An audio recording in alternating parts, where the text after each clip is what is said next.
नमस्ते। तो UPSC podcast channel में आपका स्वागत है। आज रमेश सिंह की इंडियन इकोनॉमी पर हमारी सीरीज में हम chapter 9 agriculture and food management पर चर्चा करेंगे। तो एग्रीकल्चर, ये शब्द सुनते ही दिमाग में बहुत कुछ आता है। किसान आंदोलन, एमएसपी पर बहसें और वो पुरानी कहावत कि भारतीय खेती मॉनसून का जुआ है। बिल्कुल। लेकिन ये सब तो हेडलाइंस हैं। असल कहानी क्या है? मतलब भारत की अर्थव्यवस्था की रीढ़ कही जाने वाली ये इंडस्ट्री आज खड़ी कहाँ पर है? हाँ।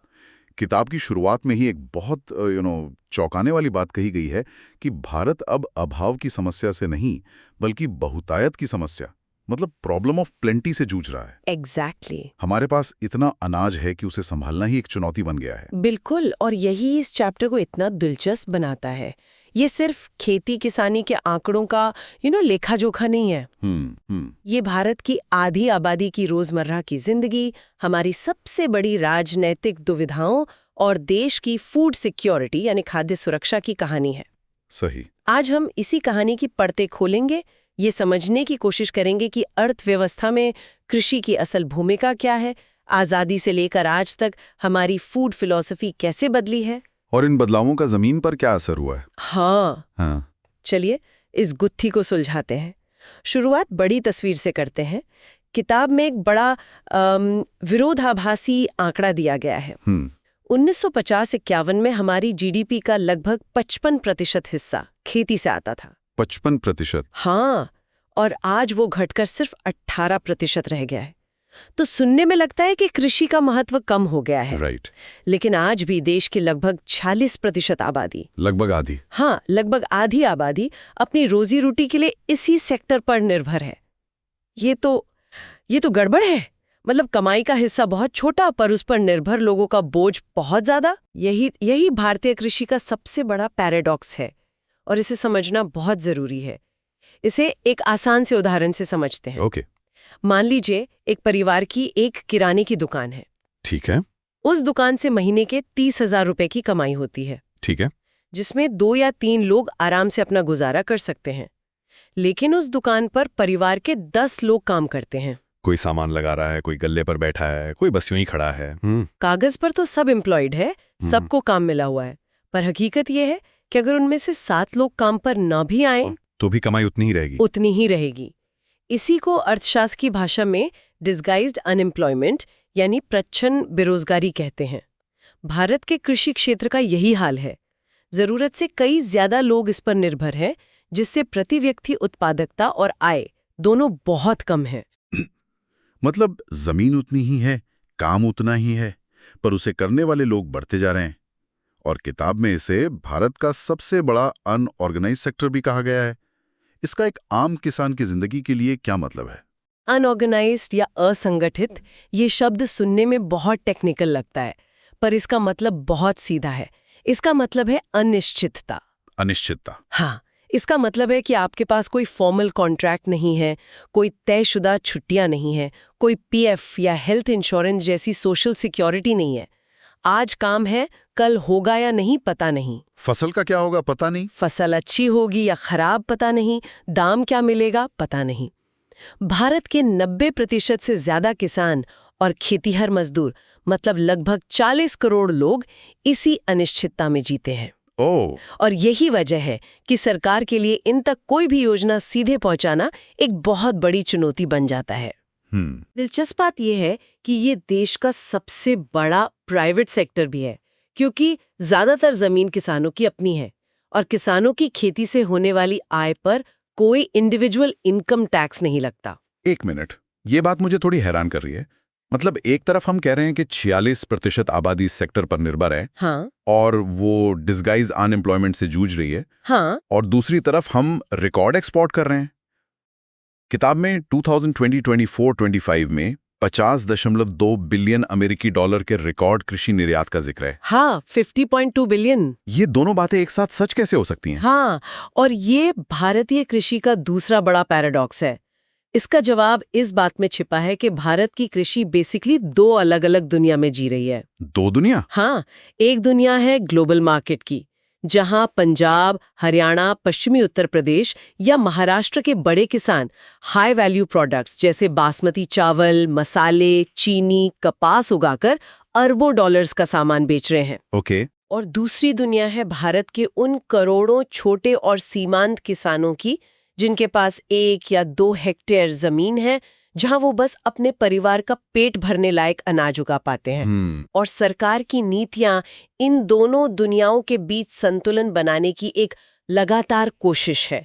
और ये सेक्टर भले ही जीडीपी में छोटा दिखता हो, पर इसका असर बहुत बड़ा है। अच्छा। किताब बताती है कि एग्रीकल्चर ग्रोथ में सिर्फ 1% की बढ़ोतरी से इंडस्ट्रियल आउटपुट में 0.5% और नेशनल इनकम में 0.7% की बढ़ोतरी होती है। मतलब ये आज भी अर्थव्यवस्था का वो शक्तिशाली इंजन है जो अगर धीरे चलता है तो पूरी गाड़ी धीमी हो जाती है। बिल्कुल। और उस इंजन का ईंधन आज भी काफी हद तक अनप्रेडिक्टेबल है। वो मॉनसून का जुआ वाली बात। हाँ, हम सब ने सुनी है। किताब कहती है कि आज भी 54% खेती पूरी तरह बारिश पर निर्भर है। बिल्कुल। और इसका मतलब है कि देश के आधे से ज्यादा किसानों की साल भर की मेहनत, उनके बच्चों की स्कूल की फीस, घर में किसी की शादी, ये सब कुछ बस एक बात पर टिका है कि बारिश होगी या नहीं। हाँ, कि आसमान से पानी सही समय पर और सही मात्रा में बरसेगा या नहीं। एक खराब मॉनसून का मतलब सिर्फ फसल का खराब होना नहीं है। इसका मतलब है किसान का कर्ज के ऐसे जाल में फंसना जिससे निकलना कई बार नामुमकिन हो जाता है। तो ये तो हुई आज की तस्वीर, लेकिन हम यहां तक पहुंचे कैसे? किताब भारत की फूड फिलॉसफी को 3 दिलचस्प चरणों में बांटती है। हाँ, ये एक तरह से एक देश के बड़े होने की कहानी है। सही। फेज 1 से शुरू करते हैं, यानी आजादी के बाद का दौर। फेज 1 जो आजादी के बाद लगभग 3 दशकों तक चला, उसका सिर्फ एक ही लक्ष्य था, फिजिकल एक्सेस। फिजिकल एक्सेस मतलब देश में अनाज उपलब्ध होना चाहिए, चाहे जैसे भी हो। उस वक्त हम शिप टू माउथ एग्जिस्टेंस जी रहे थे। शिप टू माउथ, इसका क्या मतलब हुआ? इसका शाब्दिक अर्थ है जहाज से मुंह तक। अमेरिका से लाल गेहूं के जहाज आते थे, तब जाकर हमारे देश में लोगों का पेट भरता था। और ये किसी भी स्वाभिमानी देश के लिए बहुत शर्मिंदगी की बात थी। इसी मजबूरी से ग्रीन रेवोल्यूशन यानी हरित क्रांति का जन्म हुआ। हमने हाई यील्ड वाले बीज, केमिकल फर्टिलाइजर्स और सिंचाई का इस्तेमाल किया और 1980 के दशक तक हम अनाज के मामले में आत्मनिर्भर हो गए। लक्ष्य पूरा हुआ। हाँ, लेकिन फेज 2 की कहानी तो किसी बॉलीवुड की दुखद कहानी जैसी लगती है।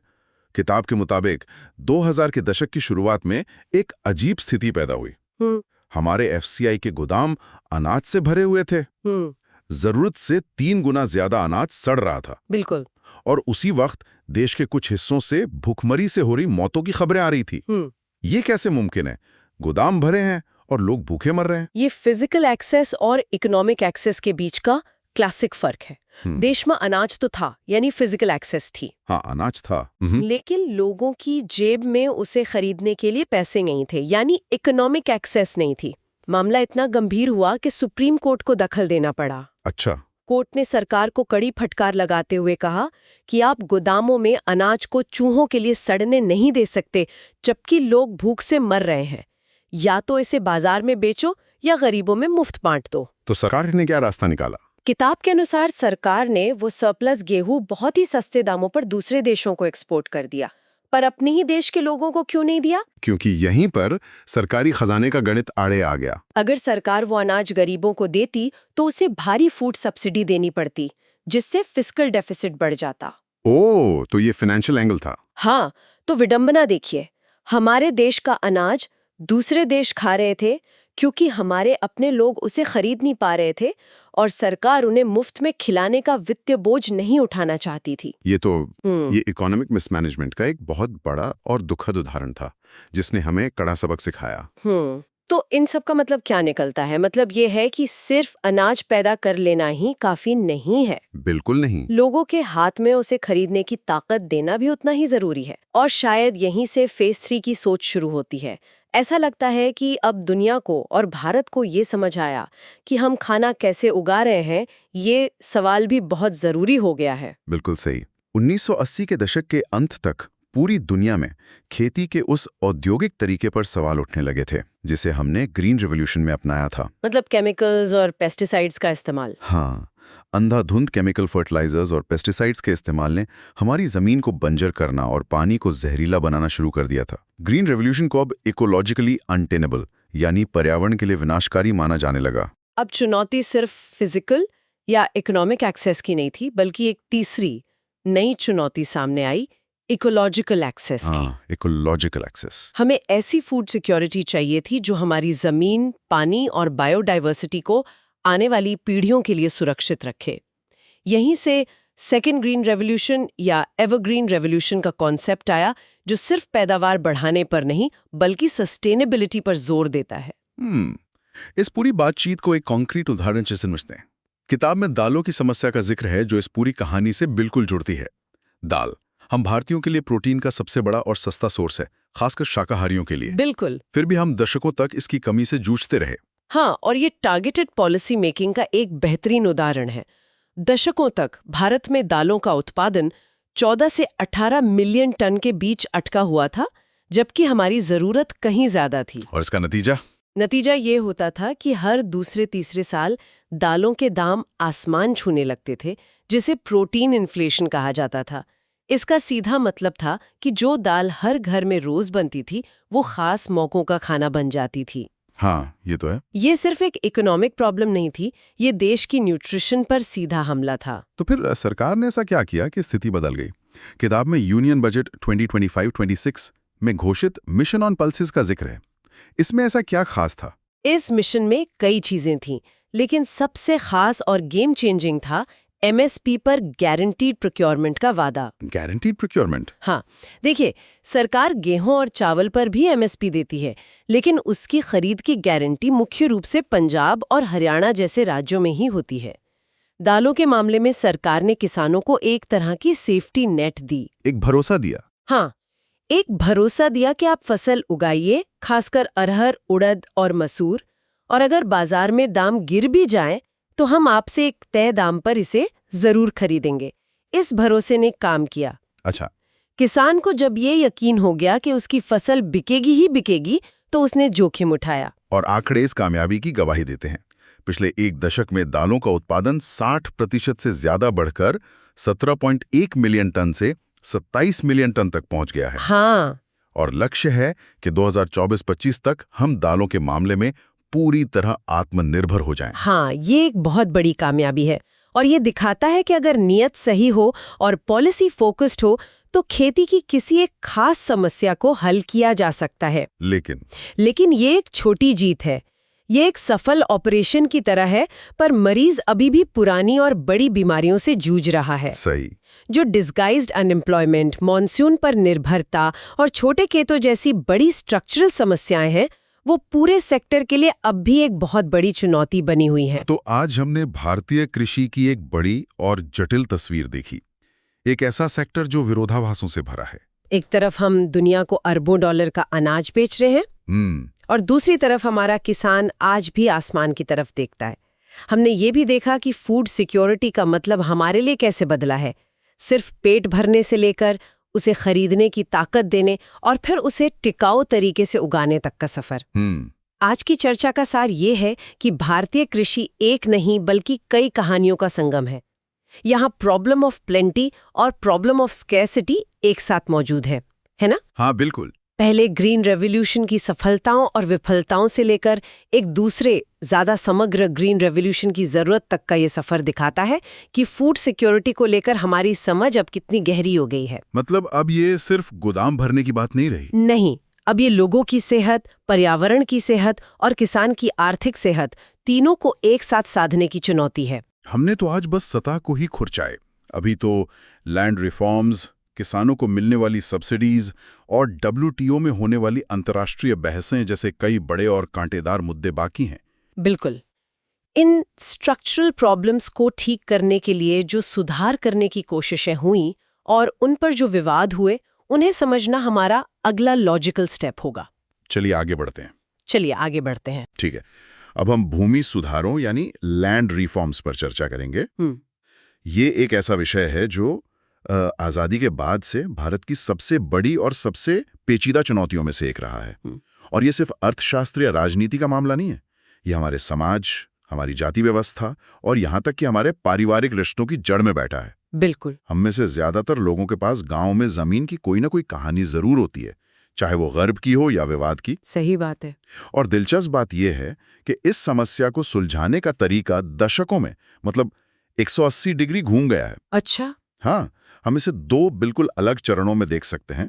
पहला चरण था आजादी के ठीक बाद का, जिसे हम फेज 1 कह सकते हैं, एक समाजवादी सपना। और दूसरा चरण है आर्थिक सुधारों के बाद का, फेज 2, जो एक पूरी तरह से अलग बाजार आधारित हकीकत है। मंजिल शायद वही रही, पर रास्ते पूरी तरह बदल गए। तो चलिए फेज 1 से शुरू करते हैं। जब 1947 में देश आजाद हुआ तो जमीन को लेकर माहौल कैसा था?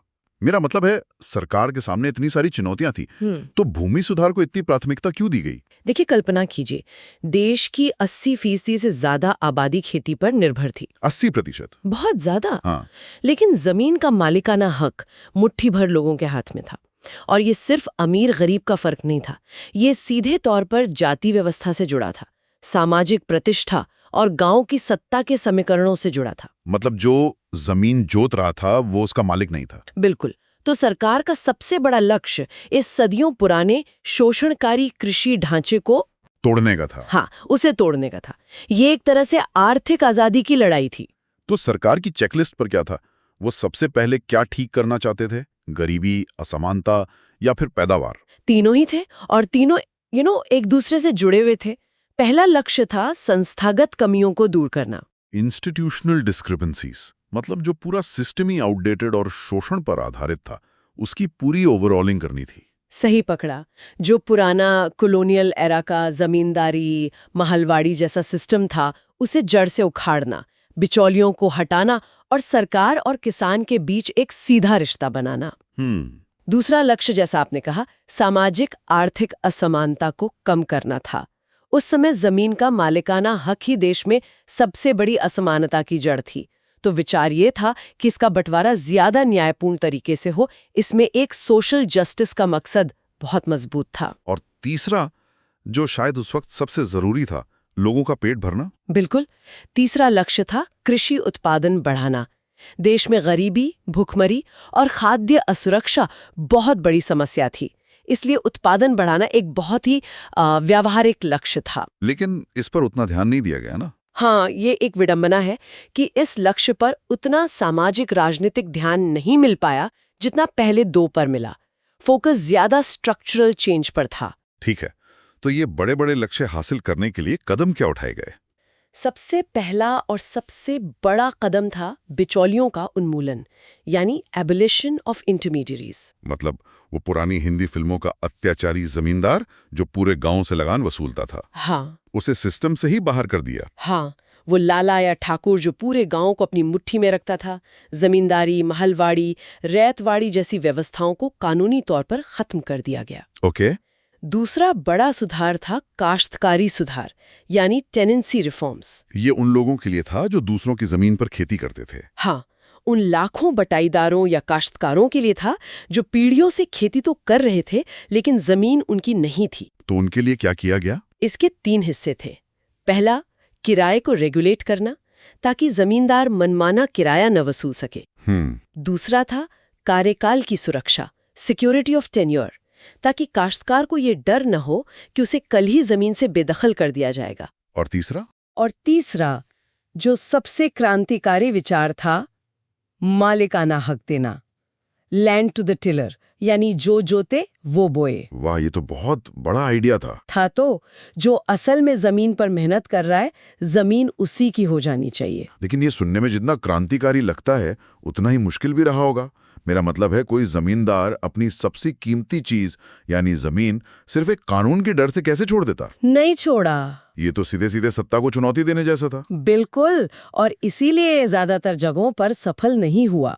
और फिर तीसरा सुधार था कृषि का पुनर्गठन। अच्छा, इसमें 2 मुख्य चीजें थी। पहला था लैंड सीलिंग, यानी हदबंदी कानून। हाँ, ये तो सुना है। एक सीमा तय कर दी गई कि कोई एक व्यक्ति या परिवार कितनी जमीन रख सकता है। उससे ज्यादा जमीन सरकार लेकर भूमिहीन लोगों में बांट देगी। लेकिन ये बुरी तरह फेल हुआ, हर जगह। सिवाय पश्चिम बंगाल, केरल और कुछ हद तक आंध्र प्रदेश के। अच्छा, और पुनर्गठन में दूसरा हिस्सा क्या था? वो था चकबंदी, यानी कंसोलिडेशन ऑफ लैंड। हाँ, ये तो बहुत जरूरी था। भारत में किसानों के खेत बहुत छोटे छोटे और इधर उधर बिखरे हुए होते हैं ना। हाँ, किसी का आधा एकड़ खेत गांव के इस तरफ है और आधा एकड़ 2 किलोमीटर दूर। बिल्कुल। तो चकबंदी का मतलब था इन सब टुकड़ों को एक जगह इकट्ठा करना ताकि खेती आसान और फायदेमंद हो सके। ये तो हमारे अपने परिवारों में भी दिखता है। मेरे दादाजी के पास 20 बीघा जमीन थी, जो उनके 4 बेटों में बटी और फिर उनके बच्चों में। आज किसी के पास 1-1.5 बीघा से ज्यादा नहीं है। ये कहानी तो हर दूसरे घर की है। यही तो असलियत है। चकबंदी का विचार बहुत अच्छा था और ये पंजाब, हरियाणा, पश्चिमी उत्तर प्रदेश जैसे इलाकों में कुछ हद तक सफल भी हुआ। लेकिन यहाँ भी भ्रष्टाचार और कानूनी दांव पेच ने इसे बहुत कमजोर कर दिया। एक और विचार था सहकारी खेती का, कि सब किसान मिलकर खेती करें, कोऑपरेटिव फार्म है। हाँ, लेकिन असल में बड़े किसानों ने इसका इस्तेमाल अपनी अतिरिक्त जमीन को हदबंदी कानूनों से बचाने के लिए एक लूपहोल की तरह किया। तो कागज पर तो ये सब बहुत क्रांतिकारी लगता है, लेकिन जब हम नतीजों को देखते हैं, जो आंकड़े दिए गए हैं, वे तो हैरान करने वाले हैं। कहा गया है कि ये पूरा कार्यक्रम एक बड़ी विफलता थी। हाँ, आंकड़े चौंकाने वाले हैं। इसे मानव इतिहास की सबसे जटिल सामाजिक आर्थिक समस्याओं में से एक कहा गया है। बाप रे। काश्तकारी सुधारों से सिर्फ 4% कृषि भूमि को ही फायदा पहुंचा। सिर्फ 4%? हाँ, और मालिकाना हक के पुनर्वितरण में सिर्फ 2% कृषि भूमि ही शामिल हो पाई। कुल मिलाकर सिर्फ 6% कृषि भूमि को ही इन सुधारों का कोई ठोस लाभ मिला। सिर्फ 6%? सामाजिक आर्थिक प्रभाव लगभग न के बराबर था। इतना बड़ा सपना, इतनी बड़ी कोशिश और नतीजा इतना मामूली, ये इतनी बुरी तरह फेल क्यों हुआ? क्या गड़बड़ हो गई? इसके कई गहरे कारण हैं। पहला और शायद सबसे बड़ा कारण यह है कि भारत में जमीन सिर्फ एक इकोनॉमिक एसेट नहीं है। नहीं, बिल्कुल नहीं। ये सामाजिक प्रतिष्ठा, हैसियत, पावर स्ट्रक्चर और पहचान का प्रतीक है। गांव में 100 बीघा जमीन होना आज भी एक बहुत बड़ी बात है। लोग इसके लिए जान दे देते हैं और ले भी लेते हैं। हाँ, जमीन मतलब इज्जत। ये हमारी फिल्मों, कहानियों हर जगह है। तो इस सामाजिक जड़ को सिर्फ कानून से हिलाना लगभग नामुमकिन था। दूसरा बड़ा कारण था राजनीतिक इच्छा शक्ति की कमी, लैक ऑफ पॉलिटिकल विल। अच्छा। बड़े बड़े प्रगतिशील कानून तो बना दिए गए क्योंकि राजनीतिक तौर पर यह दिखाना जरूरी था कि हम गरीबों के साथ हैं, पर उन्हें जमीन पर ईमानदारी से लागू करने की इच्छा शक्ति नहीं थी। क्यों? क्योंकि जिन लोगों से जमीन लेनी थी वही लोग तो स्थानीय स्तर पर शक्तिशाली थे और राजनीति को नियंत्रित करते थे। अच्छा, मतलब बात तो गरीबों की करो पर काम अमीरों का करो। कुछ ऐसा ही।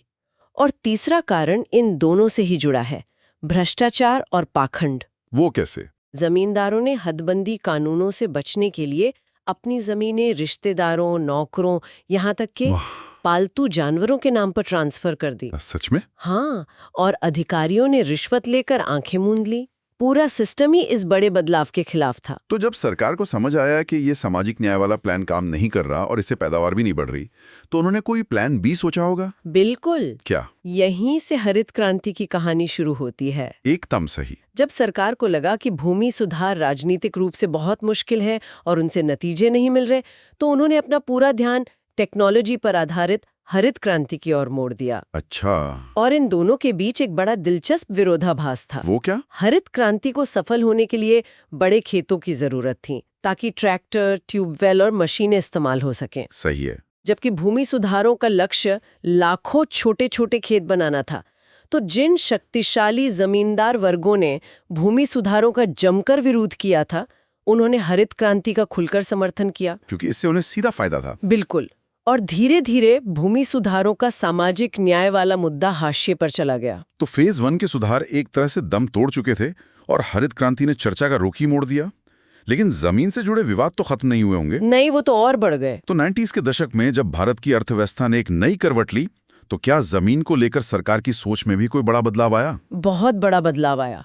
मतलब पूरी सोच ही बदल गई। ध्यान पुनर्वितरण यानी रीडिस्ट्रीब्यूशन से हटकर ज्यादा बाजार उन्मुख मार्केट ओरिएंटेड समाधानों पर आ गया। रीडिस्ट्रीब्यूशन से मार्केट ओरिएंटेड सॉल्यूशंस पर। हाँ, सरकार ने मान लिया कि अब जमीन छीनकर बांटना संभव नहीं है, तो क्यों ना सिस्टम को ही बेहतर और कुशल बनाया जाए। 3 नई नीतियां सामने आई। कौन सी 3 नीतियां? पहला, स्पष्ट भूमि टाइटल, यानी जमीन की ड्रोन जैसी टेक्नोलॉजी से सही मैपिंग करना और हर किसी को एक निर्णायक टाइटल यानी कंक्लूसिव टाइटल देना। ठीक है। इसका मतलब ये पूरी तरह से साफ करना कि कौन सी जमीन किसकी है, बिना किसी शक के। दूसरा, निष्पक्ष और तेज भूमि अधिग्रहण।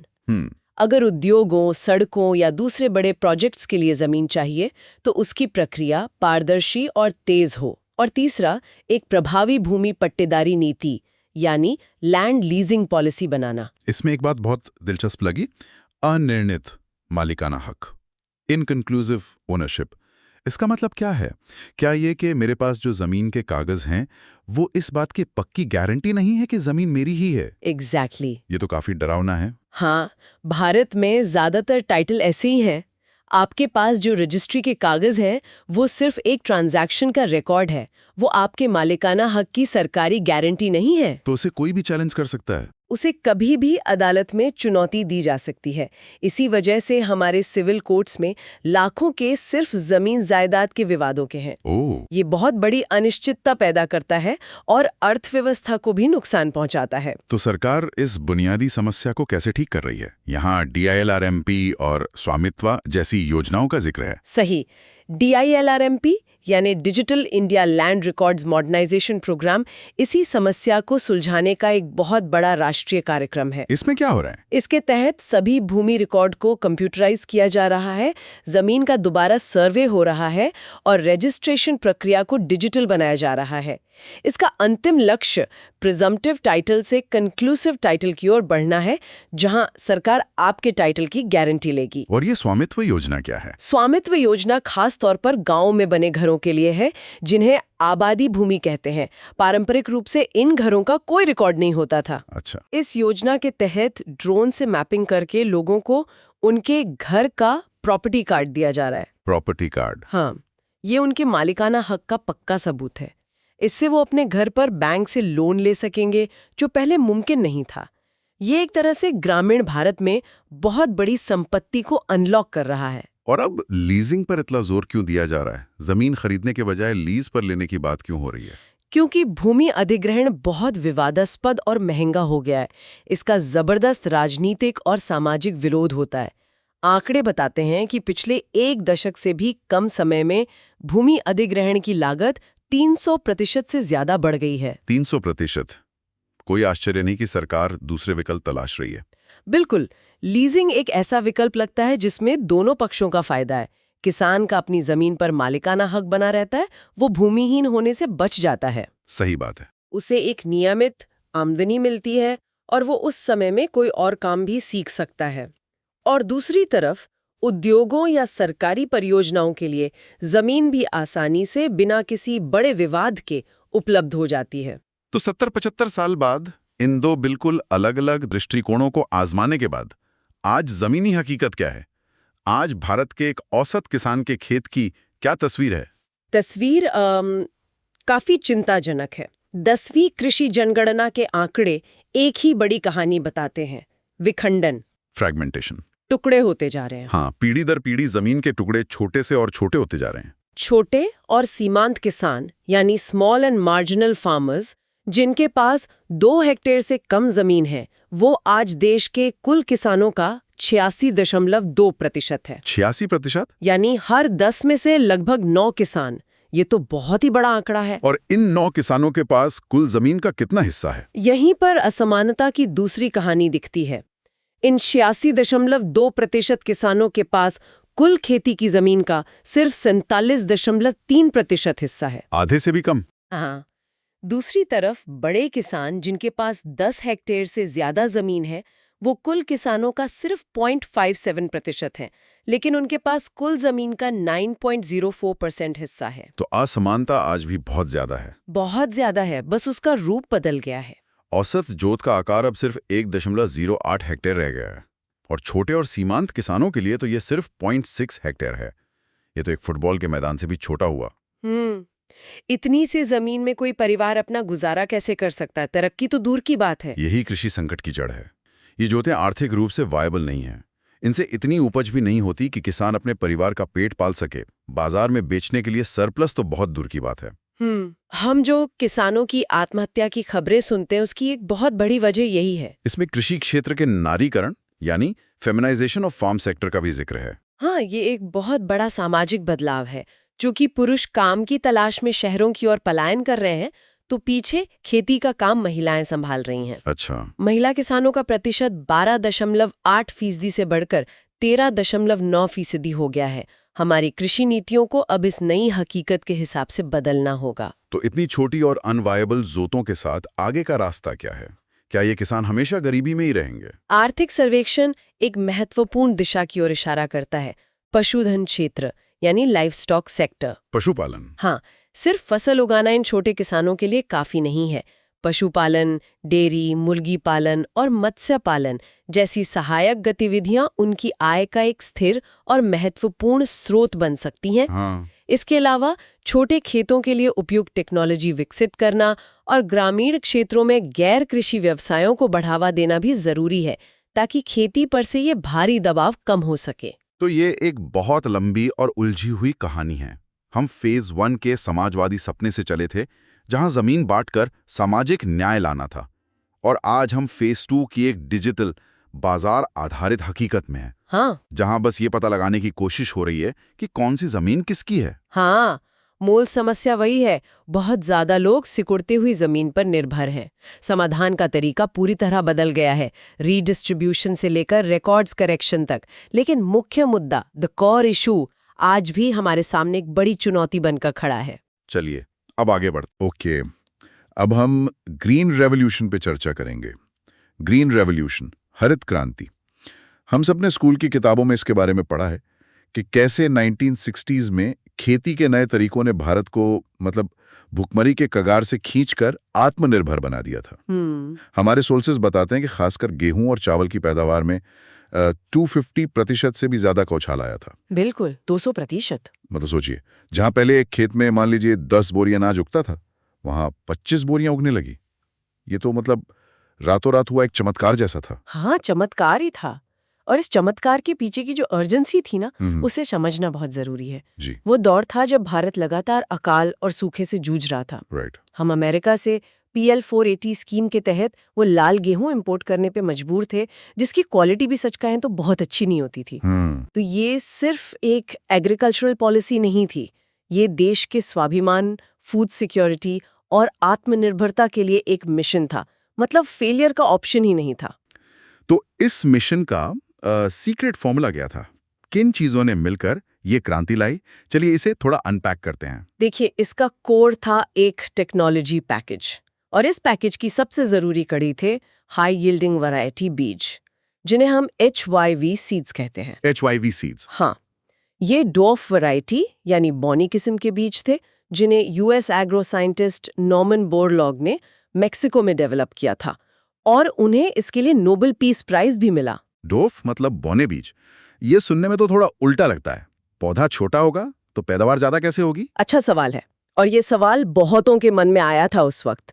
देखिए, यहाँ ड्वार्फ का मतलब है कि पौधे का तना यानी स्टेम वो छोटा और मजबूत होता था। अच्छा। हमारी जो पुरानी देसी किस्में थीं, उनका तना लंबा और कमजोर होता था, तो जब बाली अनाज से भारी होती थी तो वो वजन से झुककर जमीन पे गिर जाता था। हाँ, मैंने देखा ऐसा होते हुए। हाँ, उसे लॉजिंग कहते हैं, और उससे फसल खराब हो जाती थी।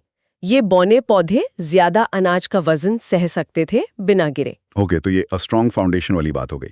लेकिन इन बीजों की और क्या खासियत थी? इनकी सबसे बड़ी खासियत थी कि ये फोटो इनसेंसिटिव थे। Photo insensitive? हाँ, इसका मतलब ये नहीं कि उन्हें सूरज की रोशनी नहीं चाहिए थी, बल्कि ये कि उन्हें फलने फूलने के लिए दिन की एक खास लंबाई की जरूरत नहीं थी। अच्छा। देसी किस्में अक्सर मौसम और दिन की लंबाई से बंधी होती थीं, लेकिन ये नए बीज अलग अलग एनवायरमेंटल कंडीशंस में भी कंसिस्टेंट यील्ड दे सकते थे। तो साल में एक से ज्यादा फसलें लेना मुमकिन हो गया? बिल्कुल।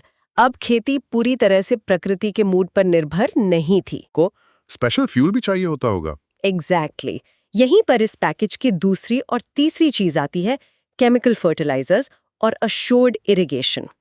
इन HYV बीजों की भूख बहुत ज्यादा थी।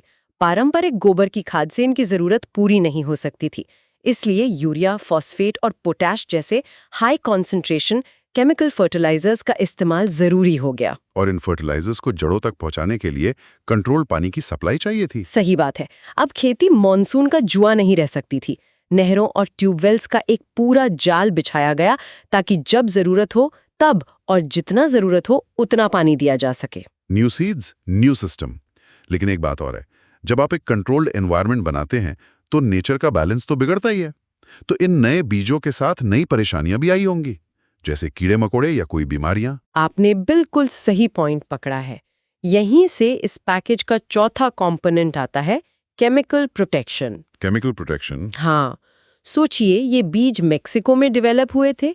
जब उन्हें भारत लाया गया तो वो हमारे लोकल पेस्ट्स और बीमारियों के लिए तैयार नहीं थे। अच्छा, जैसे कोई NRI इंडिया आता है तो उसे यहाँ का पानी और मच्छर परेशान करते हैं। बिल्कुल वही एनालॉजी है। तो फसल को इन कीड़ों और बीमारियों से बचाने के लिए कीटनाशकों मतलब पेस्टिसाइड्स का इस्तेमाल कंपलसरी हो गया। ओके। और साथ ही खरपतवार यानी जंगली घास को खत्म करने के लिए वीडिसाइड्स का भी, ताकि सारा महंगा फर्टिलाइजर और पानी हमारी फसल को ही मिले, जंगली घास को नहीं। ये तो एक पूरी सप्लाई चेन लग रही है। बीज, खाद, पानी, दवाइयां, ये सब तो बहुत महंगा सौदा होगा। उस जमाने में एक आम किसान ये सब खरीदेगा कैसे? और मान लीजिए खरीद भी लिया और बम्पर फसल हो भी गई, तो इतनी सारी फसल का करेगा क्या? यही सबसे बड़ा स्ट्रक्चरल चैलेंज था जिसे सरकार ने टैकल किया। और यहीं इस क्रांति का पांचवां और शायद सबसे बड़ा पिलर आता है, गवर्नमेंट एंड इंस्टीट्यूशनल सपोर्ट। सरकार का रोल। हाँ, सरकार को पता था कि ये पैकेज किसानों की पहुंच से बाहर है, इसलिए पहला क्रेडिट, कोऑपरेटिव सोसाइटीज और बैंकों के जरिए सस्ते और आसान कर्ज दिए गए। ठीक है। दूसरा स्टोरेज, बम्पर फसल को रखने के लिए FCI मतलब फूड कॉर्पोरेशन ऑफ इंडिया ने बड़े बड़े गोदाम बनवाए। और तीसरा मार्केटिंग। बिल्कुल, सरकार ने मिनिमम सपोर्ट प्राइस यानी MSP इंट्रोड्यूस किया, मतलब किसानों को गारंटी दी कि उनकी फसल एक तय दाम पर खरीदी ही जाएगी। इससे किसानों का रिस्क खत्म हो गया। अच्छा। शुरुआत में ये पूरा सिस्टम पंजाब, हरियाणा और पश्चिमी उत्तर प्रदेश में फोकस किया गया, जहां सिंचाई की सुविधा पहले से थी। वर्ल्ड बैंक ने भी इस इंफ्रास्ट्रक्चर के लिए सॉफ्ट लोन्स दिए। तो भारत फूड सफिशिएंट हो गया, भुखमरी का खतरा टल गया, एक परफेक्ट सक्सेस स्टोरी। लेकिन हमारे सोर्सेज इशारा करते हैं कि इसकी एक सामाजिक और पर्यावरणीय कीमत चुकानी पड़ी। ऐसा लगता है कि ये क्रांति सबके लिए बराबर नहीं थी। बिल्कुल, हर सिक्के के दो पहलू होते हैं। ग्रीन रेवोल्यूशन ने देश को भुखमरी से निकाला, ये इसकी सबसे बड़ी उपलब्धि है, लेकिन इसके नेगेटिव इम्पैक्ट्स भी उतने ही गहरे हैं। पहले सोशो इकोनॉमिक साइड की बात करते हैं। हाँ, तो सबसे बड़ी प्रॉब्लम थी किसानों के बीच बढ़ती असमानता। ये टेक्नोलॉजी महंगी थी, तो जिनके पास पहले से बड़ी जमीन थी वे आसानी से इन्वेस्ट कर पाए और उनकी आमदनी कई गुना बढ़ गई। अमीरों और अमीर हो गए। लेकिन छोटे किसान जिनके पास 2-4 एकड़ जमीन थी, वो इस दौड़ में पिछड़ गए। अमीर और गरीब किसान के बीच की खाई और ज्यादा चौड़ी हो गई। और ये खाई सिर्फ किसानों के बीच नहीं बल्कि अलग-अलग राज्यों के बीच भी बड़ी होगी। हाँ, इंटर रीजनल डिस्पैरिटीज इसका एक बहुत बड़ा साइड इफेक्ट था। पंजाब, हरियाणा, पश्चिमी उत्तर प्रदेश कृषि में बहुत आगे निकल गए, उनकी इकोनॉमी बूम कर गई। लेकिन पूर्वी भारत जैसे बिहार, ओडिशा, बंगाल, जहां ये टेक्नोलॉजी नहीं पहुंची, वो पिछड़े रह गए। इससे देश के अलग अलग हिस्सों के बीच विकास का असंतुलन और बढ़ गया, जिसका असर हम आज भी देखते हैं। सोर्सेज में एक और अजीब साइड इफेक्ट का जिक्र है, मलेरिया का बढ़ना। खेती और मलेरिया का क्या कनेक्शन? ये तो बड़ा अनएक्सपेक्टेड है। कनेक्शन था पानी, इरिगेशन कैनाल्स और खेतों में हर समय पानी भरे रहने की वजह से, जिसे वाटर लॉगिंग कहते हैं, मच्छरों को पनपने के लिए परफेक्ट ब्रीडिंग ग्राउंड मिल गया। अच्छा। और जहां मच्छर होंगे वहां मलेरिया होगा। तो ये एक अनचाहा हेल्थ क्राइसिस था जो ग्रीन रेवोल्यूशन के साथ आया। और हमारा क्रॉपिंग पैटर्न भी तो गड़बड़ा गया। बिल्कुल, MSP की गारंटी की वजह से किसानों ने सिर्फ गेहूं और चावल पर फोकस किया। दाल, तिलहन, मक्का, बाजरा जैसी पारंपरिक फसलें हाशिए पर चली गईं। जिसका नतीजा ये कि आज हम दुनिया में दालों और खाने के तेल के सबसे बड़े इंपोर्टर्स में से एक हैं। हमने एक समस्या सुलझाई और दूसरी पैदा कर ली। ओके, ये तो सामाजिक और आर्थिक असर हुए जो अपने आप में काफी गंभीर हैं। लेकिन हमारे सोर्सेज कहते हैं कि सबसे डेविस्टेटिंग यानी विनाशकारी इम्पैक्ट तो इकोलॉजिकल था। पर्यावरण पर क्या असर हुआ? इकोलॉजिकल इम्पैक्ट, ये ग्रीन रेवोल्यूशन का वो काला सच है जिसे समझने में हमें 20-30 साल लग गए। 1990 में जब ऑन फील्ड स्टडीज हुई तो चौंकाने वाली हकीकतें सामने आईं। जैसे कि सबसे पहली, सॉइल फर्टिलिटी डिग्रेडेड। एक ही तरह की फसल गेहूं चावल साल दर साल उगाने से जमीन से कुछ खास तरह के माइक्रोन्यूट्रिएंट्स जैसे जिंक, आयरन, मैंगनीज वो खत्म होने लगे। मतलब जमीन की जान निकल गई। बिल्कुल। अब ज्यादा फर्टिलाइजर डालने पर भी पैदावार नहीं बढ़ रही थी, मिट्टी धीरे धीरे बंजर होने लगी। और पानी? पंजाब हरियाणा में तो नदियां हैं, ट्यूबवेल भी हैं, पानी की क्या कमी? यही सबसे बड़ी गलतफहमी थी। पानी अनलिमिटेड नहीं है। वाटर टेबल फॉलिंग एक भयानक सच्चाई बनकर उभरी। आंकड़े तो एक और ही कहानी बताते हैं। सोर्स में एक चौंकाने वाला आंकड़ा है, 1 किलो चावल उगाने के लिए औसतन 5000 लीटर पानी लगता है। 5000 लीटर 1 किलो चावल के लिए? ये तो यकीन करना मुश्किल है। हाँ, मतलब एक छोटा परिवार जितना पानी शायद हफ्तों में इस्तेमाल करता होगा, उतना पानी सिर्फ 1 किलो चावल उगाने में लग जाता है। एग्जैक्टली। पंजाब जैसे राज्यों में जहां चावल पारंपरिक फसल कभी थी ही नहीं, जमीन के नीचे से अंधाधुंध पानी निकाला गया। नतीजा ये हुआ कि वाटर टेबल यानी भूजल स्तर हर साल कई कई फीट नीचे गिरने लगा। ओह, आज पंजाब के 80% से ज्यादा ब्लॉक्स डार्क जोन्स बन चुके हैं, जहां जमीन के नीचे पानी लगभग खत्म हो चुका है। हम अपने बच्चों के हिस्से का पानी आज इस्तेमाल कर चुके हैं। और केमिकल फर्टिलाइजर्स और पेस्टिसाइड्स का असर? ये तो हवा, पानी, मिट्टी सब में घुल गए होंगे। उन्होंने एनवायरमेंटल डिग्रेडेशन की कहानी पूरी कर दी। ये केमिकल्स बारिश के पानी के साथ बहकर नदियों में गए, जमीन में रिस्क कर ग्राउंड वाटर में मिल गए। और यहाँ सोर्सेज एक बहुत ही परेशान करने वाला दावा करते हैं। क्या? उनका कहना है कि ये जहर हमारी फूड चेन में इस कदर घुस चुका है कि तकनीकी तौर पर भारत में पैदा हुई कोई भी चीज इंसानी इस्तेमाल के लिए 100% फिट नहीं है। ये तो बहुत बड़ा स्टेटमेंट है। हाँ है। कीटनाशक, खरपतवारनाशक और इंडस्ट्रियल पोल्यूशन ने मिलकर पूरे फूड चेन को जहरीला बना दिया है। मतलब जो खाना हम सेहत बनाने के लिए खा रहे हैं वो असल में हमें धीरे धीरे बीमार कर रहा है। सोर्सेस का इशारा इसी तरफ है। ये जहर सब्जियों में, अनाज में, पानी में और फिर जानवरों के चारे के जरिए दूध और मांस में हर जगह पहुंच चुका है। पंजाब के कुछ इलाकों में कैंसर के बढ़ते मामले इसी से जोड़े जाते हैं। तो ये ग्रीन रेवोल्यूशन की वो कीमत है जो हमारी और आने वाली पीढ़ियां चुका रही हैं? सही बात है। तो मतलब हमने भूख की एक समस्या को सुलझाने के लिए पर्यावरण और स्वास्थ्य की 1000 नई समस्याएं खड़ी कर दी। ये तो बहुत ही निराशाजनक तस्वीर है। क्या इसका कोई हल है? Can we ever undo this damage? हाँ, अब सोच बदल रही है। देर से ही सही, लेकिन ये समझ आ रहा है कि विकास का वो मॉडल सस्टेनेबल नहीं था। अब बात हो रही है एक एवरग्रीन रेवोल्यूशन की। Evergreen revolution? हाँ, ये शब्द डॉक्टर MS स्वामीनाथन, जो ग्रीन रेवोल्यूशन के जनक माने जाते हैं, उन्होंने ही दिया था। और अब इकोनॉमिक सर्वे 2018-19 में भी इसका जिक्र है। इसका मकसद है प्रोडक्टिविटी को बनाए रखते हुए सस्टेनेबिलिटी को हासिल करना। एवरग्रीन रेवोल्यूशन मतलब ऐसा रेवोल्यूशन जो हमेशा हरा भरा रहे, पर्यावरण को नुकसान न पहुंचाए। इसके पिलर क्या हैं? बिल्कुल, ये सिर्फ नेचुरल फार्मिंग नहीं है, बल्कि ट्रेडिशनल नॉलेज को मॉडर्न साइंस के साथ जोड़ने की कोशिश है। इसके कोर आइडियाज हैं। पहला, क्रॉप डाइवर्सिफिकेशन, फसलों में विविधता लाना। हाँ, किसानों को गेहूं, चावल, गन्ने जैसी ज्यादा पानी और केमिकल खाने वाली फसलों से हटकर क्लाइमेट रिजिलिएंट और न्यूट्रिशियस क्रॉप्स उगाने के लिए प्रोत्साहित करना, जैसे न्यूट्री सीरियल्स यानी मोटे अनाज, बाजरा, रागी, ज्वार। ये कम पानी में उगते हैं और पोषण से भरपूर होते हैं। बिल्कुल। दूसरा, वाटर यूज एफिशिएंसी। 5000 लीटर पानी से 1 किलो चावल उगाने के बजाय ड्रिप इरिगेशन और स्प्रिंकलर सिस्टम्स जैसी टेक्नोलॉजी का इस्तेमाल करना, जिससे पानी की बचत हो। और कीटनाशकों का क्या? उसके लिए है integrated pest management. Chemical pesticides पर निर्भरता खत्म करके कीड़ों को कंट्रोल करने के प्राकृतिक तरीके अपनाना। और चौथा, सॉइल हेल्थ। केमिकल खाद के बजाय जैविक खाद, कंपोस्ट और क्रॉप रोटेशन पर जोर देना, ताकि मिट्टी की सेहत वापस लौट सके। ये सुनने में तो बहुत अच्छा लगता है, लेकिन अगर ये इतना ही अच्छा है तो हर किसान इसे अपना क्यों नहीं रहा? चैलेंजेस क्या हैं? चैलेंजेस बहुत प्रैक्टिकल हैं। पहला तो माइंडसेट। किसान को गेहूं चावल पर एमएसपी की सिक्योरिटी है, मार्केट बना हुआ है। बाजरा या रागी उगाकर वो बेचेगा कहाँ? सही बात है। दूसरा, मार्केट लिंकेजेस। मोटे अनाज का वैसा डिस्ट्रीब्यूशन नेटवर्क और प्रोसेसिंग इंडस्ट्री नहीं है जैसा गेहूं चावल का है। और तीसरा, नॉलेज गैप। किसानों को इन नई पुरानी तकनीकों के बारे में ट्रेन करने की जरूरत है। सरकार अब इस दिशा में काम कर रही है। इकोनॉमिक सर्वे 2021-22 भी इसी पर जोर देता है, लेकिन ये एक धीमी प्रक्रिया है। तो ग्रीन रेवोल्यूशन की कहानी एक लेसन की तरह है। यह हमें सिखाती है कि शॉर्ट टर्म सॉल्यूशंस के लॉन्ग टर्म कॉन्सिक्वेंसेस कितने गहरे और खतरनाक हो सकते हैं। और अब असली सवाल यह है कि क्या हम एवरग्रीन रेवोल्यूशन को उतनी शिद्दत और अर्जेंसी से अपना पाएंगे जितनी शिद्दत से हमने ग्रीन रेवोल्यूशन को अपनाया था जब हमारे अस्तित्व पर संकट था।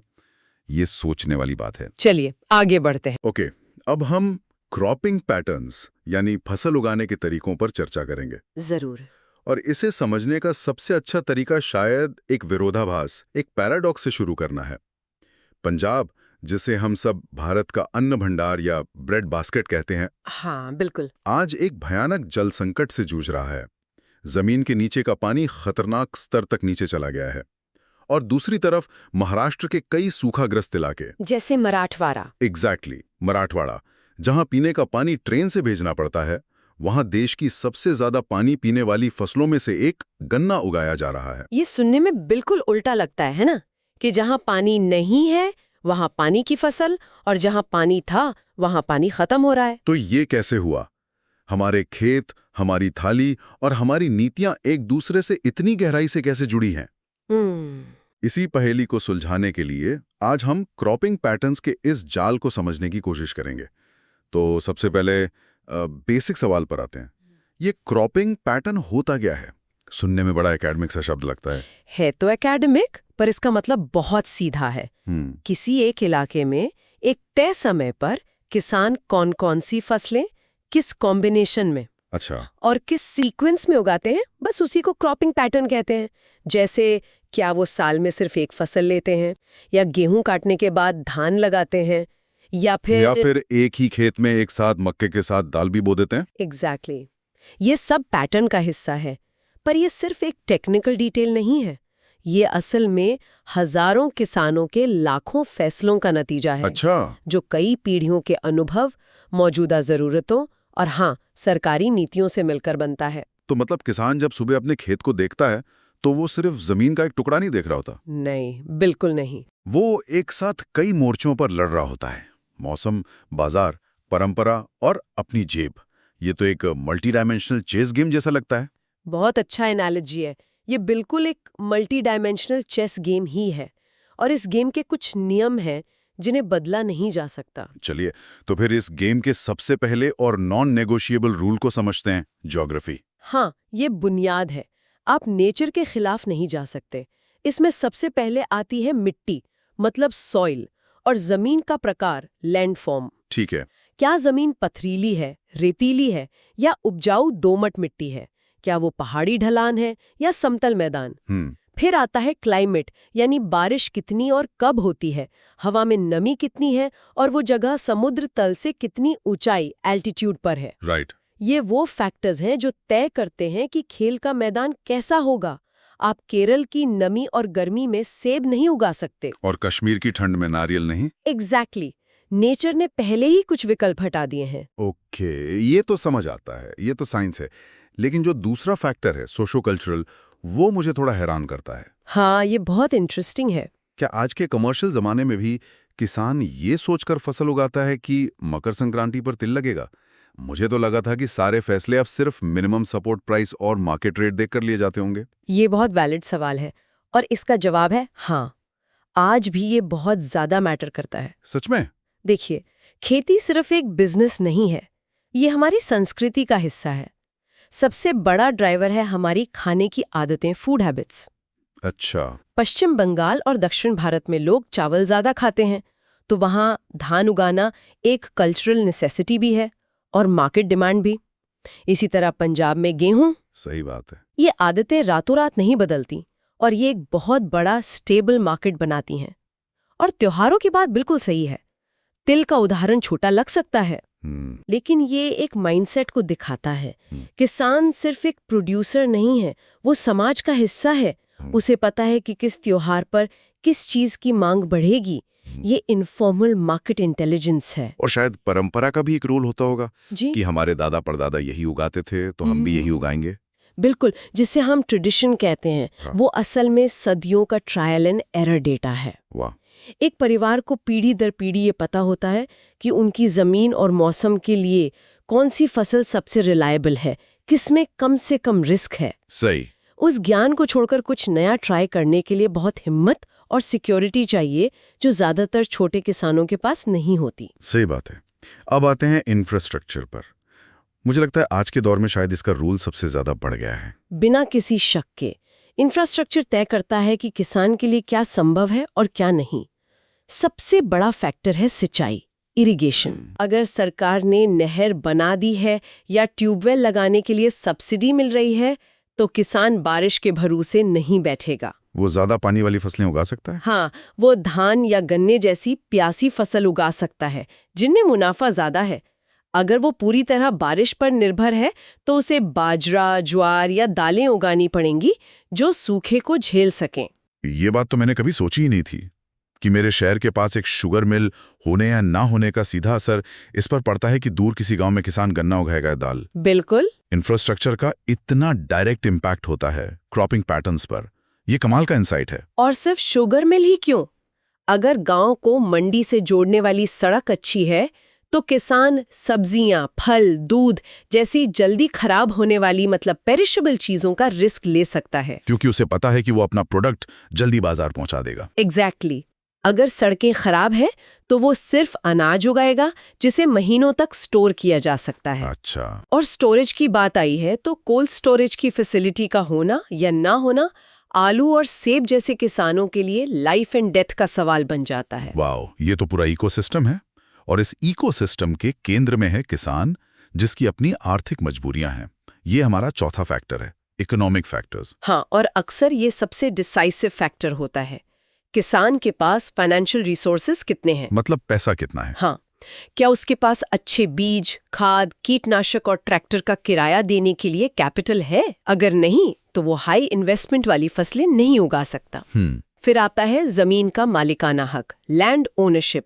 अगर जमीन अपनी है, तो किसान उसमें लॉन्ग टर्म इन्वेस्टमेंट करेगा, जैसे फलों का बाग लगाना, जिसमें 5-7 साल बाद फल आते हैं। लेकिन अगर वो बटाईदार है? हाँ, अगर वो किसी और की जमीन पर बटाईदार है, तो वो चाहेगा कि 3-4 महीने में कटने वाली फसल उगाए और अपना हिस्सा लेकर आगे बढ़े। उसका प्लानिंग होराइजन बहुत छोटा होता है। और सोर्स में जो स्मॉल और सेमी मीडियम फार्मर्स के आंकड़े हैं, वे वाकई डरावने हैं। 5.6 करोड़ से ज्यादा मार्जिनल फार्मर्स हैं जिनके पास 1 हेक्टेयर यानी 2.5 एकड़ से भी कम जमीन है। और करीब 1.8 करोड़ स्मॉल फार्मर्स हैं जिनके पास 1 से 2 हेक्टेयर हैं। ये सब मिलकर 90% से ज्यादा किसान हैं। हाँ, ये आंकड़े चौंकाने वाले हैं, लेकिन इसमें एक और परत है। ये हमें बताते हैं कि भारतीय खेती कितनी रिजिलियंट है। अच्छा। इतने छोटे लैंड होल्डिंग्स के बावजूद ये किसान न सिर्फ अपना परिवार पाल रहे हैं, बल्कि देश की फूड सिक्योरिटी में भी योगदान दे रहे हैं। वाह। तो ये सिर्फ एक समस्या की कहानी नहीं है, बल्कि जुगाड़ और सर्वाइवल की भी है। और इसी वजह से भारत में खेती आज भी काफी हद तक सबसिस्टेंस फार्मिंग है, कमर्शियल एक्टिविटी नहीं। मतलब किसान का पहला मकसद होता है अपने परिवार का पेट भरना। बिल्कुल। वो पहले सोचेगा कि साल भर का गेहूं, चावल, दाल घर में आ जाए, जो बचेगा वो बाजार में बिकेगा। और आखिरी फैक्टर है टेक्नोलॉजी, जी, जिसने पिछले 50-60 सालों में सब कुछ बदल दिया है। यस। इसे आप इस चेस गेम का पावर अप समझ सकते हैं। इसमें सबसे पहले आते हैं high yielding variety seeds, HYV seeds. हाँ, इन्हें आप पौधों की दुनिया का सुपर एथलीट समझ सकते हैं। ये रिकॉर्ड ब्रेकिंग परफॉर्मेंस दे सकते हैं, कम समय में जबरदस्त पैदावार। लेकिन इनकी डिमांड्स भी बहुत ज्यादा होती होंगी। बिल्कुल, किसी भी एलीट एथलीट की तरह।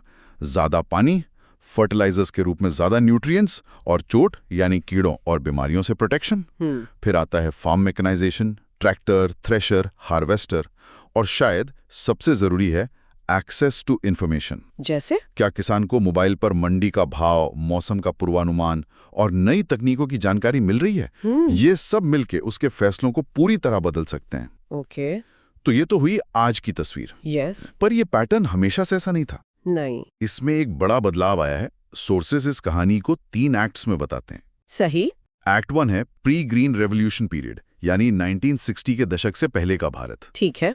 उस दौर में खेती परंपरा और अनुभव से चलती थी। किसान ज्यादातर वही फसलें उगाते थे जो उनके पुरखे उगाते आए थे। और एक ही खेत में कई चीजें एक साथ उगाई जाती थीं। हाँ, अनाज के साथ दाल, दाल के साथ तिलहन, इसे इंटरक्रॉपिंग कहते हैं। ये एक तरह का ट्रेडिशनल इंश्योरेंस सिस्टम था। इंश्योरेंस सिस्टम कैसे? मतलब अगर मौसम की वजह से एक फसल खराब हो गई तो दूसरी कुछ ना कुछ सहारा दे देगी। अच्छा। ये सिस्टम इकोलॉजिकल रूप से बहुत सस्टेनेबल था, लेकिन बढ़ती आबादी का पेट भरने के लिए काफी नहीं था। फिर आया act 2, the green revolution period, जिसने स्क्रिप्ट ही बदल दी। इसने सिर्फ स्क्रिप्ट नहीं बदली, पूरा स्टेज, सेट, डायरेक्टर सब बदल दिया। अच्छा। 1960 के दशक के आखिर में भारत अनाज के लिए विदेशों पर, खासकर अमेरिका पर निर्भर था। फूड सिक्योरिटी एक नेशनल सिक्योरिटी इशू बन गया था। तब सरकार ने न्यू एग्रीकल्चरल स्ट्रैटेजी लागू की। इसमें वो सुपर एथलीट बीज यानी HYV सीड्स लाए गए और उनके लिए पूरा सपोर्ट सिस्टम भी बनाया गया। एग्जैक्टली। उनके लिए ज्यादा पानी चाहिए था तो नहरें खोदी गईं, ट्यूबवेल के लिए सस्ती बिजली और लोन दिए गए। उन्हें ज्यादा खाना चाहिए था तो केमिकल फर्टिलाइजर्स पर सब्सिडी दी गई। लेकिन सबसे बड़ा गेम चेंजर तो मिनिमम सपोर्ट प्राइस MSP था ना। एब्सोल्युटली।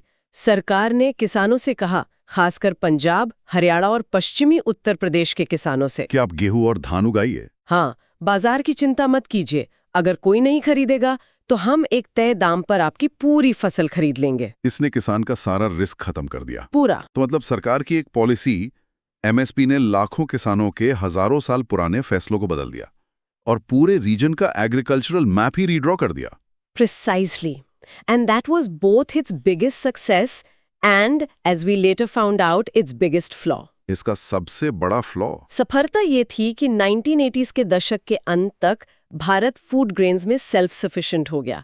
देश को भुखमरी से बचा लिया गया और पहली बार बड़े किसानों के लिए खेती सब्सिस्टेंस से कमर्शियल एक्टिविटी बनी। वो मुनाफे के लिए उगाने लगे। हाँ, बाजार के लिए। लेकिन इसकी एक भारी कीमत चुकानी पड़ी। वो इकोलॉजिकल लोन जिसकी बात हम कर रहे थे। बिल्कुल।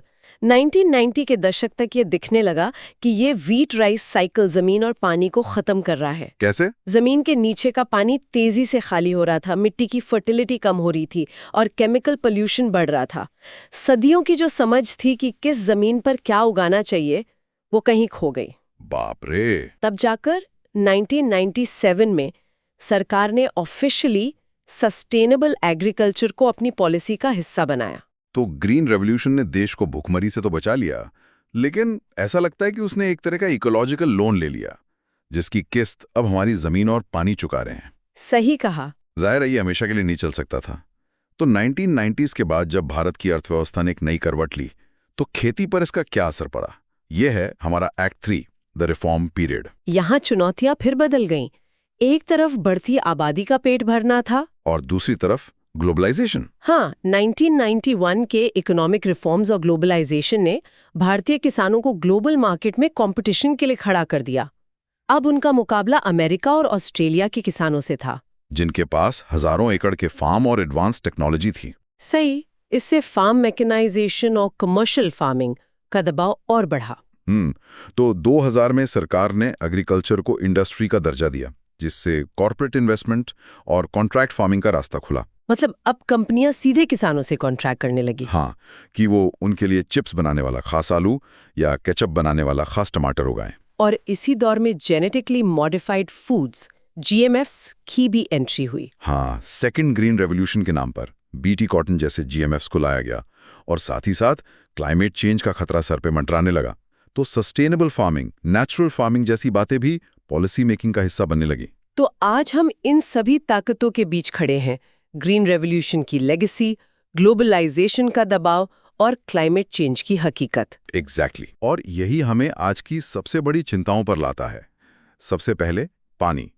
हम वापस उसी पैराडॉक्स पर आते हैं जहां से हमने शुरू किया था। ऐसा क्यों है कि किसान पानी की कमी वाले इलाकों में भी सबसे ज्यादा पानी पीने वाली फसलें उगा रहे हैं? इसका जवाब हमारे इंसेंटिव स्ट्रक्चर में छिपा है। एमएसपी सबसे ज्यादा गेहूं और धान पर मिलता है। खेती के लिए बिजली लगभग फ्री है, पानी निकालने पर कोई रोक टोक नहीं है। तो एक किसान के लिए प्योरली इकोनॉमिक लॉजिक यही कहता है कि वो धान या गन्ना उगाए, भले ही उसका इलाका सूखे की चपेट में क्यों ना हो। हाँ, एक डराने वाला आंकड़ा है कि भारत में 90% ग्राउंड वाटर सिंचाई के लिए निकाला जाता है और इस पानी का 60% से ज्यादा हिस्सा सिर्फ 2 फसलें धान और गन्ना पी जाती हैं। 60% से ज्यादा? और सोर्स में लैंड प्रोडक्टिविटी और इरिगेशन वाटर प्रोडक्टिविटी के बीच एक डाइवर्जेंस की बात कही गई है, ये क्या है? इसे समझना बहुत जरूरी है।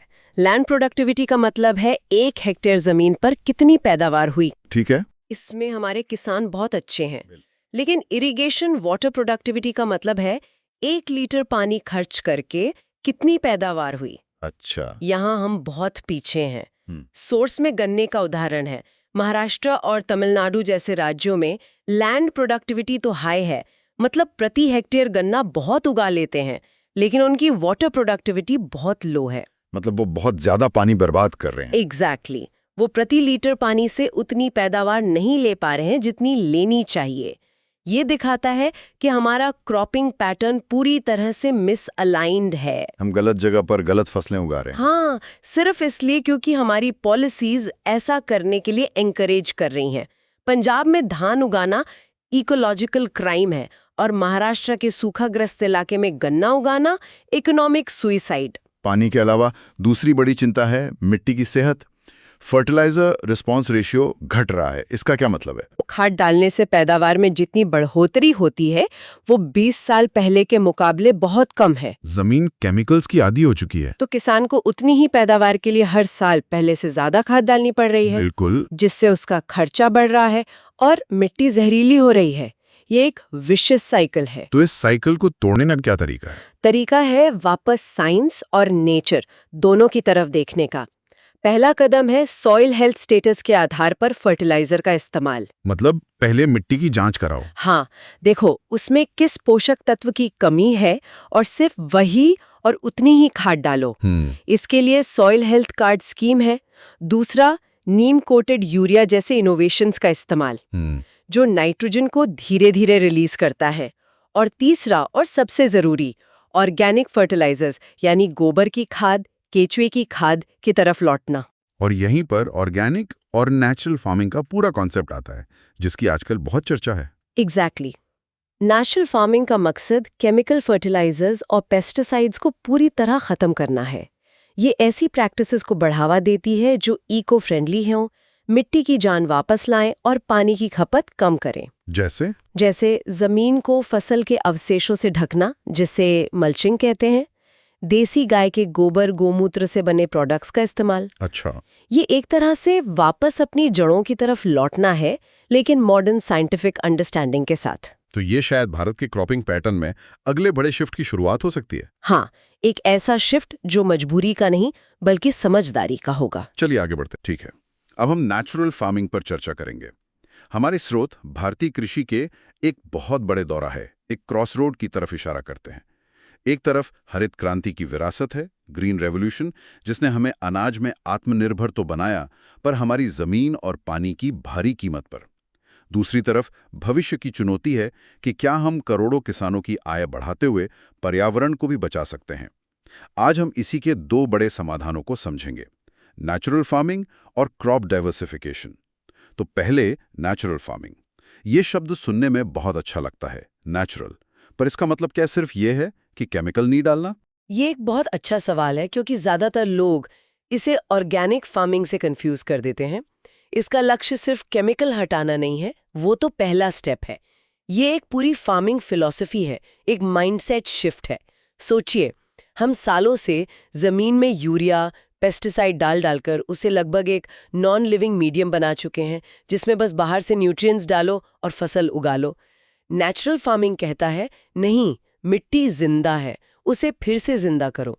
तो इसका असली मकसद है सॉइल हेल्थ को रिवाइव करना, पानी की खपत ड्रामेटिकली कम करना और खेती को पूरी तरह सस्टेनेबल बनाना। ये सिस्टम को बदलने की बात है, सिर्फ इनपुट बदलने की नहीं। सुनने में बहुत रेवोल्यूशनरी लगता है, पर जमीन पर एक किसान इसे करेगा कैसे? मतलब अगर मैं किसान हूं और मुझे कल से नेचुरल फार्मिंग करनी है, तो मेरा पहला दिन कैसा दिखेगा? मैं क्या करूंगा? बिल्कुल। ऑन ग्राउंड एक्शन पर आते हैं। स्रोतस इसके 4 मुख्य स्तंभ बताते हैं और ये सब बहुत ही प्रैक्टिकल है। पहला है ऑन फार्म बायोमास रिसाइकलिंग। इसका सीधा मतलब है कि खेत का कुछ भी बाहर नहीं जाएगा। फसल के बाद जो डंठल, पत्ते, अवशेष बचते हैं, उन्हें वापस मिट्टी में ही मिला देना है।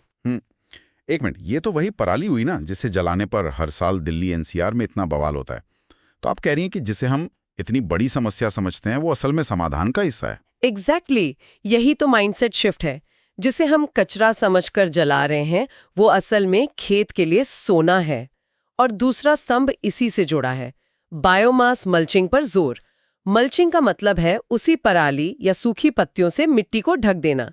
जैसे हम सर्दियों में कंबल ओढ़ते हैं, ये मिट्टी के लिए कंबल जैसा है। और ये कंबल करता क्या है? इसके फायदे कमाल के हैं। पहला, ये सूरज की सीधी गर्मी से मिट्टी को बचाता है, तो मिट्टी में नमी बनी रहती है। पानी की जरूरत 40-50% तक कम हो जाती है।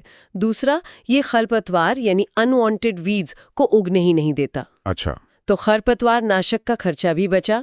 और तीसरा, धीरे धीरे ये मल्च सड़कर खाद बन जाता है, मिट्टी को और उपजाऊ बनाता है। और तीसरा स्तंभ तो मुझे लगता है भारतीय खेती का सदियों से हिस्सा रहा है, गोबर और गोमूत्र। हाँ, तीसरा स्तंभ है गोबर गोमूत्र से बने घोल का उपयोग, जैसे जीवामृत और बीजामृत। ये देसी खाद और कीटनाशक दोनों का काम करते हैं। इससे होता यह है कि किसान की बाजार से महंगे केमिकल फर्टिलाइजर्स और पेस्टिसाइड्स खरीदने पर निर्भरता लगभग खत्म हो जाती है। सोचिए, एक किसान की लागत का सबसे बड़ा हिस्सा इन्हीं इनपुट्स पर जाता है। वो पैसा सीधा सीधा उसकी जेब में बचता है। और चौथा और आखिरी सिद्धांत है समय समय पर मिट्टी में हवा का संचार, मतलब पीरियोडिक सॉइल एरेशन। और सिंथेटिक केमिकल्स का पूरी तरह से त्याग, मतलब मिट्टी को ठोस और पत्थर जैसा होने से बचाना, ताकि जड़ें आसानी से फैल सकें और सांस ले सकें। और जाहिर है, किसी भी तरह के सिंथेटिक केमिकल को खेत में घुसने ही नहीं देना।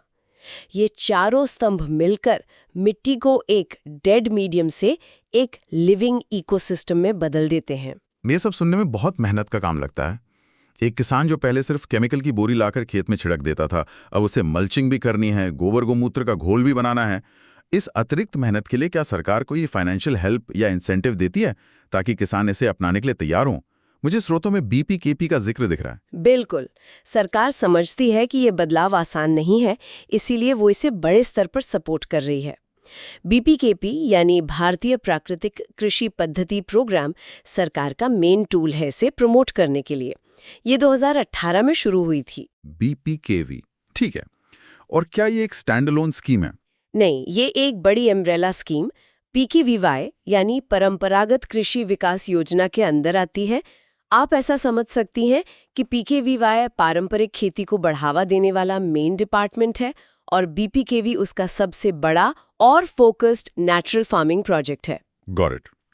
तो इसमें किसान को मिलता क्या है? इसमें किसानों को 3 साल के लिए प्रति हेक्टर 12,200 रुपए की फाइनेंशियल असिस्टेंस दी जाती है। 12,200 रुपए? जी, लेकिन यहाँ सबसे जरूरी बात यह है कि ये सिर्फ कैश नहीं है, क्योंकि सिर्फ पैसा देने से किसान को ये पता नहीं चलेगा कि मल्चिंग कैसे करनी है या जीवामृत कैसे बनाना है। सही बात है, स्किल डेवलपमेंट और हैंड होल्डिंग ज्यादा जरूरी है। एग्जैक्टली। तो ये पैसा एक पूरा सपोर्ट सिस्टम बनाने में लगता है। इससे किसानों के समूह यानी क्लस्टर फॉर्मेशन में मदद की जाती है, उनकी कैपेसिटी बिल्डिंग के लिए ट्रेनिंग होती है, लगातार मार्गदर्शन यानी कॉन्टिन्यूअस हैंड होल्डिंग मिलता है, और तो और उनकी उपज का सर्टिफिकेशन और अवशेष विश्लेषण यानी रेजिड्यू एनालिसिस के लिए भी मदद दी जाती है, ताकि बाजार में वो अपनी उपज को केमिकल फ्री साबित कर सके और बेहतर दाम पा सके। स्रोत में होमा farming, zero budget natural farming जैसे कुछ और नाम भी हैं। क्या ये सब एक ही चीज के अलग अलग ब्रांड हैं? आप कह सकती हैं, सबका कोर प्रिंसिपल एक ही है, प्रकृति के साथ मिलकर खेती करना। लेकिन अप्रोचेस में थोड़ा बहुत फर्क है। जैसे होमा फार्मिंग का जिक्र है, इसके समर्थक इसे रिवील्ड साइंस कहते हैं। इसकी सबसे अनोखी बात इसका आध्यात्मिक पहलू है। इसमें सूर्योदय और सूर्यास्त के समय एक पवित्र अग्नि के सामने संस्कृत मंत्रों का जाप किया जाता है, जिसे अग्निहोत्र पूजा कहते हैं। लेकिन क्या स्रोत ये भी बताते हैं कि इसका कोई वैज्ञानिक आधार है या ये पूरी तरह से एक आस्था आधारित प्रैक्टिस है? क्योंकि बहुत से लोग इसे विज्ञान मानने में संकोच करेंगे। स्रोत इसे रिवील्ड साइंस के तौर पर प्रस्तुत करते हैं, जो ये बताता है कि इसके समर्थक इसे वैज्ञानिक मानते हैं, भले ही वो पारंपरिक साइंटिफिक मेथड से साबित न हुआ हो। ये खेती में एक स्पिरिचुअल डायमेंशन जोड़ता है। इसी तरह जीरो बजट नेचुरल फार्मिंग या ZBNFB ले, जो बहुत लोकप्रिय हुई है। इसे 2007 से ही RKVY मतलब राष्ट्रीय कृषि विकास योजना के तहत सरकार बढ़ावा दे रही है। इन सब का लक्ष्य एक ही है, किसान को कर्ज और बाजार के जाल से बाहर निकालना। तो जमीनी हकीकत क्या है? ये सब चल कहाँ रहा है और अब तक क्या प्रगति हुई है? इसकी प्रगति काफी अच्छी है और कई राज्यों में इसके चैंपियन फार्मर्स उभर कर आए हैं। आंध्र प्रदेश, कर्नाटक, हिमाचल प्रदेश, गुजरात, उत्तर प्रदेश और केरल जैसे राज्य इसमें काफी आगे हैं। हमारे पास नीति आयोग का फरवरी 2022 का एक आंकड़ा है, जिसके अनुसार 2021 तक लगभग 25 लाख किसान इस तरह की रीजेनरेटिव एग्रीकल्चर कर रहे थे। 25 लाख किसान, ये संख्या सुनने में तो बड़ी लगती है, पर भारत के 14-15 करोड़ किसानों के सामने ये अभी भी एक छोटी सी शुरुआत है। इसका मतलब है कि ये मॉडल काम तो कर रहा है, पर इसे देशव्यापी बनाने की चुनौती बहुत बड़ी है। यहाँ UN की एक high level panel of experts की रिपोर्ट का जिक्र भी बहुत महत्वपूर्ण है। उस रिपोर्ट ने इस मॉडल की तारीफ करते हुए कहा है कि इससे किसानों की बाजार से खरीदे जाने वाले इनपुट पर निर्भरता कम होगी और छोटे किसानों को कर्ज के जाल से निकलने में बहुत मदद मिलेगी, जो भारत में किसानों की आत्महत्या का एक बड़ा कारण है। और मुझे याद है केंद्रीय बजट 2022-23 में भी इसका बड़ा जिक्र था। गंगा नदी के किनारे कुछ करने की बात थी। हाँ, वो एक लैंडमार्क अनाउंसमेंट थी।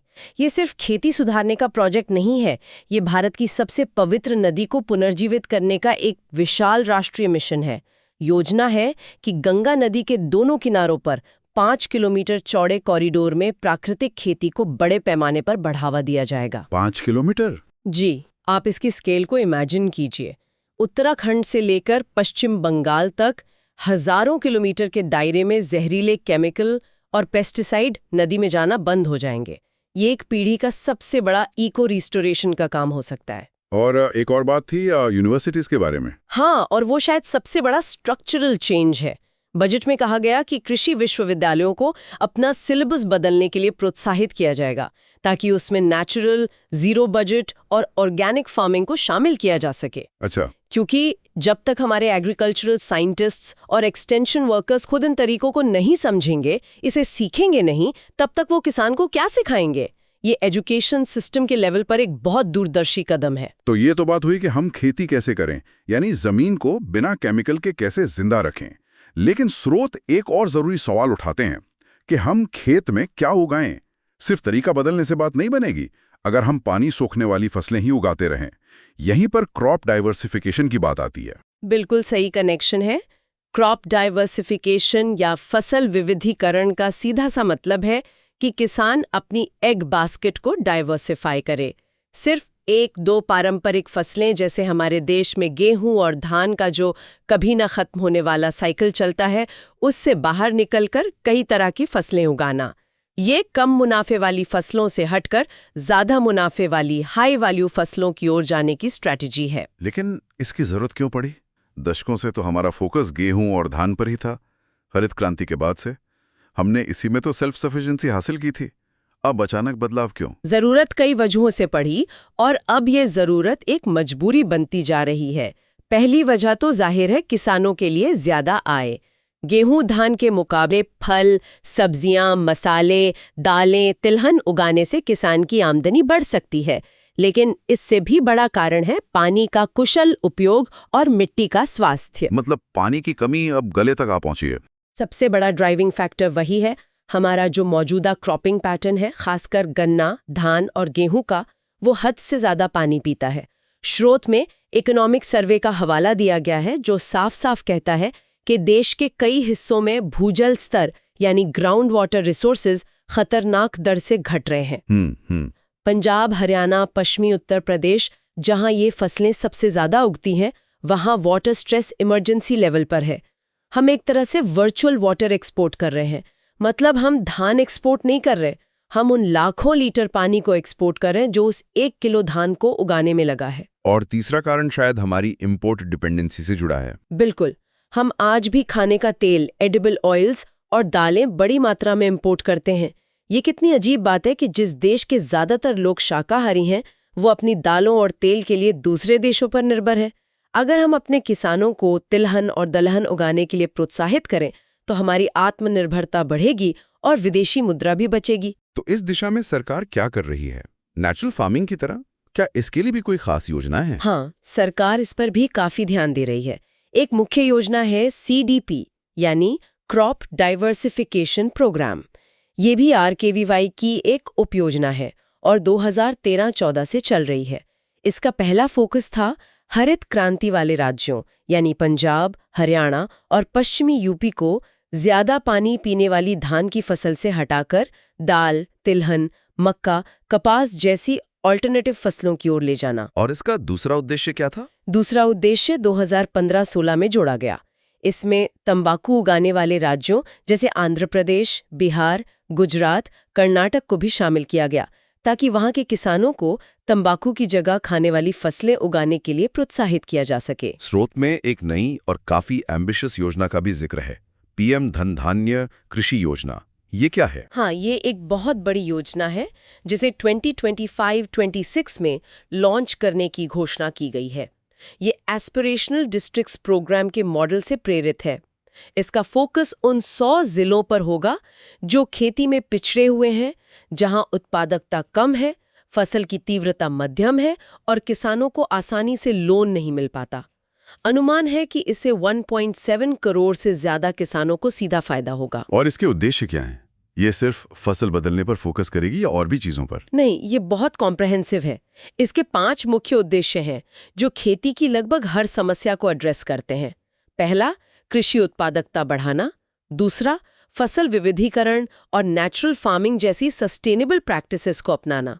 तीसरा, पोस्ट हार्वेस्ट स्टोरेज कैपेसिटी को पंचायत और ब्लॉक लेवल पर बढ़ाना ताकि फसल बर्बाद ना हो। ये बहुत जरूरी है। बिल्कुल। चौथा, सिंचाई सुविधाओं में सुधार। और पांचवां, किसानों के लिए क्रेडिट की उपलब्धता को आसान बनाना। तो ये MSP के मुद्दे को कैसे देखती है? क्योंकि अक्सर किसान वही फसल उगाना चाहता है जिस पे उसे पक्की MSP मिलती है, जैसे गेहूं और धान। बहुत जरूरी सवाल है और इकोनॉमिक सर्वे भी इस बात को मानता है। स्रोत कहते हैं कि सरकार द्वारा दिए गए प्राइस इंसेंटिव्स यानी MSP ने भी क्रॉप डाइवर्सिफिकेशन में मदद की है। जब सरकार ने दालों और तिलहन पर MSP बढ़ाई तो किसानों को एक इंसेंटिव मिला कि वो गेहूं धान छोड़कर ये फसलें उगाएं। तो पॉलिसी लेवल पर MSP का इस्तेमाल डाइवर्सिफिकेशन को पुश करने के लिए एक पावरफुल टूल है। तो कुल मिलाकर हमारे स्रोत एक ऐसी तस्वीर दिखाते हैं जहां भारत की खेती अपनी जड़ों की तरफ लौट रही है, लेकिन एक नए वैज्ञानिक और आर्थिक नजरिए के साथ। केमिकल फ्री, विविध फसलें और प्रकृति के साथ संतुलन। ये है कि हरित क्रांति ने किसानों को बाजार और सरकार पर निर्भर बनाया था। अब हम उन्हें फिर से आत्मनिर्भर बनाने की बात कर रहे हैं। सवाल ये है कि क्या हमारा पूरा इकोसिस्टम, बीज कंपनियां, बाजार, लोन देने वाले बैंक इस बड़े बदलाव के लिए तैयार हैं? क्योंकि दशकों पुरानी आदतों को बदलना एक बहुत बड़ा काम है। चलिए आगे बढ़ते हैं।